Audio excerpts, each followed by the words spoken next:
The kingdom of the mind, the structure, function and management of the mind. In order to take control of our mind we have to know the structure of our mind. By the revelation of the Buddhist Yogacara, the path of conscious study, the New Testament Bible, the kingdom of God is inside us, and Hermes Trismegistus, as above, so below, as within, so without, as the universe, so the soul. I am now going to use a metaphor to describe the components of our mind. Our mind is like a palace where our intelligence reigns as king and our emotions reign as queen. The king located on between the eyebrows and the queen located at the heart. Behind the throne, there is a giant mirror. This giant mirror represents the true self, pure consciousness or Buddha or God conscious in many religions. I personally call it the mirror mind. The mirror can reflect everything but doesn't hold anything. The giant mirror can be symbolic of a retired grandfather, king, grandmother, queen resting in the back. When the king or queen is wrong, a retired grandfather, king, grandmother, queen resting comes forth to remind, but not necessarily control, the king and queen, then withdraws. The grandfather, king, grandmother, queen is the original creator of the kingdom. Ultimately, retired grandfather, king, grandmother, queen also are the original substrate which created everything, the universe, time, space, physical matter, mind and consciousness.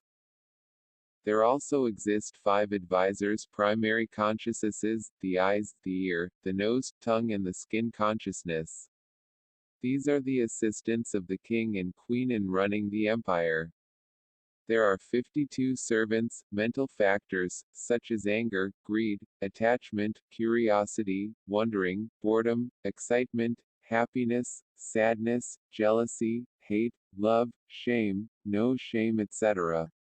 The 52 servants are divided into 3 groups, positive, negative and neutral. Remember, negative servants have both good and bad attributes. Let's look at hate, anger, greed and attachment. These are usually bad, but there is a benefit too. For example, hate and anger usually are bad, but hating towards injustice, anger against evil are good things. Greed is also bad, but the positive side of greed is greed for spiritual knowledge and wisdom. For attachment to nirvana and peacefulness are ideal. So bringing greed and attachment to their highest level can become a noble thing to do. Important to remember is that the negative servants are very difficult to manage. It is best to put them all aside until you are skillful at managing them.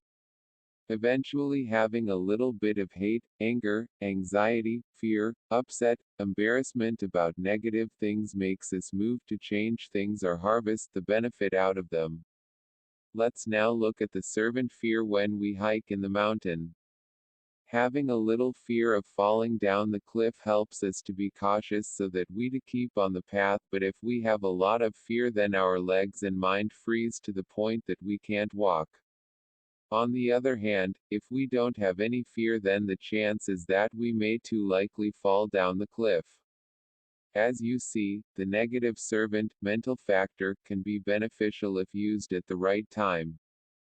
Another thing to pay attention to is that these servants have different degrees of strength. Let's look at being upset. When we are very upset, it can become anger, and anger at an intense degree become rage. Another example is anxiety. Anxiety at a higher degree becomes fear. Fear at the greatest degree become panic. Other example is desire. Desire at a higher degrees becomes obsession. Obsession at the greatest degree become addiction. It is much easier to use a low degrees of negative servants such as upset and anxiety for own benefit, but we have to be very careful with anger, rage, fear, and panic. They can exert control over our mind easily. Many typical problems that people experience come from when anger, greed and attachment servants become so powerful that they sit on the throne, and the king and queen stand on the side. The current problem of humanity is that greed and attachment for power and money are dominating the planet. Another common problem is an overactive king, which leads to a stressful mind due to being overloaded with discrimination of high and low, gain and loss, knowledge and darkness, power and weakness. Scientists often live with an overactive mind are more likely to experience the stressful mind. Similarly, living with an overactive queen is a burden of emotions. It is a very heavy and dark state. So the goal is not to get rid of the king, queen, advisors, or servants, because if we do, then who does the work? Who will run the palace? The goal is to keep them in balance in their rightful positions, using their talents in appropriate measure. Another goal is to learn to live with a mirror mind in which we can find peace for ourselves, a place where we call home to rest our soul, a place where we can take a break from the daily commotion of our minds. How do we find this mirror mind? By developing a still, quiet mind or observer mind instead of a reactive mind. The observer mind has the ability to see and feel but not react to what is thought and felt. The reactive mind responds out of the attachment we have to our thoughts and feelings. Enlightened masters usually live with a mirror mind most of the time. Ultimately, we will learn how to alternate between the king, queen, and mirror mind depending on what we need at the moment and whether to benefit ourselves or the universe. Balance and harmony is the goal here. What about our thoughts? They are the objects that we bring into the palace, decorate the palace or let it fill up the halls by not bringing them out or putting them into storage. So ask yourself, who runs your throne now? What kind of mental experience are you having? What objects should you keep in the palace? These questions will give you a clue of how to take control of your thoughts and emotions, and find happiness within yourself.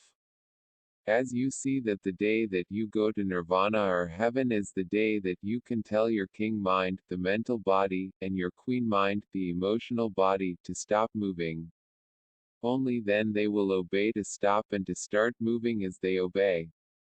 It is also the day that you can tell all your 5 advisors and 52 servants to move when they need to move and to stop when they need to stop. This will be the day that you liberate yourself, which is the total transcendence of the mind. The list of consciousness of Mahayana Abhidharma tradition. The Eightfold Network of Primary Consciousnesses. 1. Eye consciousness, Kaksarvijnana, cognition, seeing. 2. Ear consciousness, Shrotravijnana, cognition, hearing. 3. Nose consciousness, Granavijnana, cognition, hearing. 4. Tongue consciousness, Jivavijnana, cognition, taste.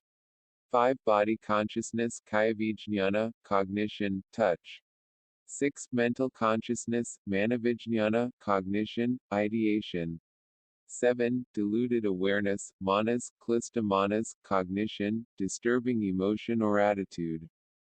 8. Storehouse consciousness, Alayavijnana, Bijavijnana, cognition, reflexive awareness, function, storage of memories.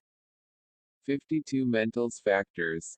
The 5 universal mental factors, Sarvatraga, are 1. Sparsa, contact, contacting awareness, sense impression, touch. 2. Vedana, feeling, sensation. 3. Samnya, perception. 4. Sitana, volition, intention. 5. Manasakara, attention. The 5 object-determining mental factors Visayaniata are 1. Chanda, desire, tact, intention, interest. 2. Adimoksha, decision, interest, firm conviction. 3. Smrti, mindfulness. 4. Prajna, wisdom. 5. Samadhi, concentration. The 11 virtuous kusala, mental factors are 1. Shraddha, faith.